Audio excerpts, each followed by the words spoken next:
In a quiet garden at the edge of a small town, there stood a beautiful rose named Rosie. Her petals were the color of the evening sky, soft pink with hints of gold, and her scent was so sweet that butterflies danced around her all day. Rosie wasn't the tallest flower in the garden, nor was she the oldest, but she was known by all the plants and animals as the kindest flower anyone had ever met. Each morning, Rosie would greet the sun with a gentle smile and whisper kind words to the bees as they buzzed by. "Good morning, bee. Thank you for visiting." She encouraged the shy tulips to bloom, comforted the dandelions when the wind scattered their seeds, and even sang lullabies to the tired ladybugs resting on her leaves. One day, the garden faced a terrible storm. The wind howled, the rain poured, and the skies turned dark. Many of the flowers were scared, and some were hurt. Petals were torn, stems were bent, and the garden felt like a mess. The next morning, when the storm had passed and the sun finally returned, the garden was silent. The flowers drooped with sadness.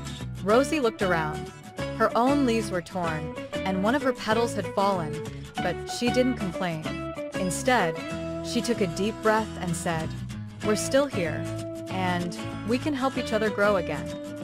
She turned to the small violet nearby, whose petals were soaked and sagging. "You're still beautiful," Rosie said gently. "The sun will dry your tears." Then she reached out, as much as a flower could, and let a little ant crawl from her leaves to the daisy next to her. "You're not alone," she whispered. The other flowers began to lift their heads. The sunflower, who usually loved to shine alone, turned and said, "Rosie's right. We can bloom again together." From that day forward, Rosie became a symbol of kindness in the garden. Not because she was the most perfect rose, but because she gave so much of herself to others. Birds sang a little sweeter when they perched near her. Children who visited the garden were drawn to her soft glow. And even the gardener, an old man with rough hands and a gentle heart, always took a moment to smile at Rosie and say, "Thank you for making the garden feel like home." Rosie never asked for anything in return. She bloomed not to be admired, but to bring joy. She believed that kindness was like sunlight. The more you shared it, the more it made everything grow. And in that little garden, because of one kind rose, everything began to bloom just a bit brighter.